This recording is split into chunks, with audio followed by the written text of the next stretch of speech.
Info Kin. Le président de la République a beaucoup insisté, M. Tshisekedi, a beaucoup insisté sur l'intérêt et l'importance des relations Sud-Sud.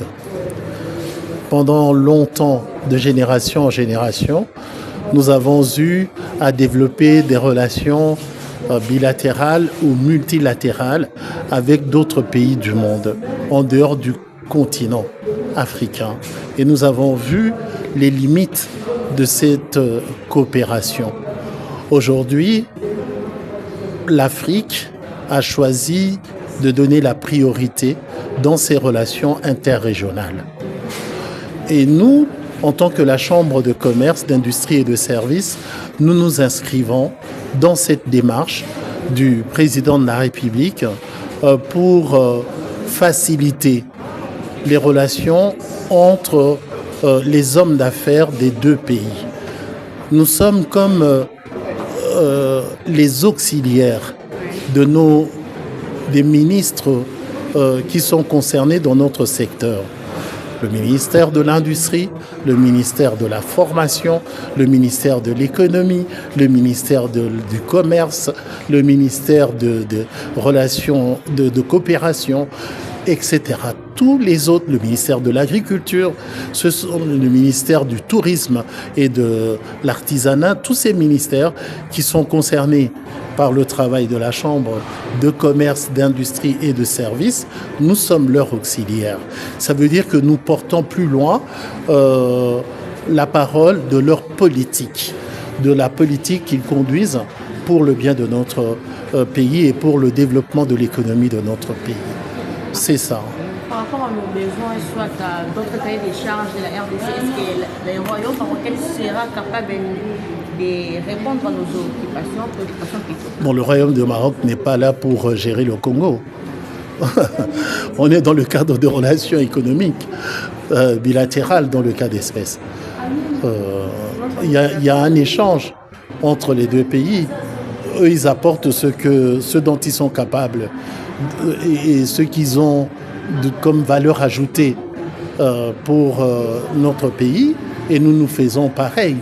Nous leur apportons également ce que nous avons comme valeur ajoutée. On vous a parlé de tout à l'heure, les intervenants ont beaucoup insisté sur, par exemple, les terres arables, la dimension, la superficie que nous avons de terres arables, sur nos métaux précieux, sur ce que nous avons, la nature nous a donné, notre forêt, etc.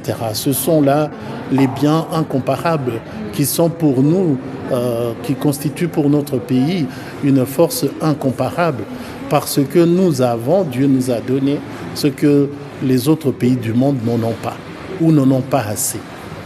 Le mot de la fin? C'est ça. Le mot de la fin, c'est de voir les autorités de notre pays nous encourager dans ce que nous faisons, de prendre en compte nos desiderata, en particulier nos plaidoiries, en particulier pour ce qui concerne les mamans commerçantes. Nous voulons que le gouvernement nous soutienne dans les projets de réalisation en faveur des femmes commerçantes. Ces mamans sont nos mamans. Elles constituent la force vive de la nation. C'est grâce à elles que nous pouvons être heureux dans nos familles. Ce sont nos mamans. Elles nous élèvent en petit et nous devenons adultes. Elles doivent travailler dans les meilleures conditions, dans les conditions qui leur donnent leur dignité de maman et dans les conditions qui permettent à ce que leurs produits soient valorisés de manière à leur permettre de fixer des prix, justes et équitables à ces produits. Et c'est seulement dans ces conditions que les activités de ces mamans peuvent grandir et qu'elles peuvent devenir passer de simples commerçantes à une actrice économique à part entière, voir ces activités se développer. Et le fait d'être ensemble, elles vont rassembler leurs efforts intellectuels, de connaissances, de réseaux et de finances pour réaliser maintenant des grandes choses, réaliser des grands projets. Ça veut dire qu'elles vont quitter l'étalage pour avoir des magasins, des grands magasins, et ils vont quitter des grands magasins pour avoir des malls ou des grandes surfaces, qu'on appelle des grandes surfaces.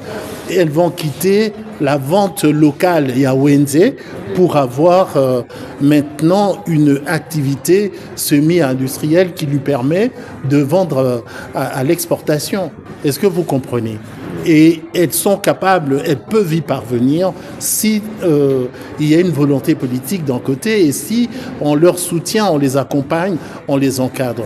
Et ça va d'abord de notre dignité, d'aider ces mamans. Ce sont nos mamans. On ne doit pas les voir comme des gens comme ça, comme des femmes. Non, elles portent la vie et elles constituent la force vive de la nation. Sans elles, nous ne serons jamais heureux.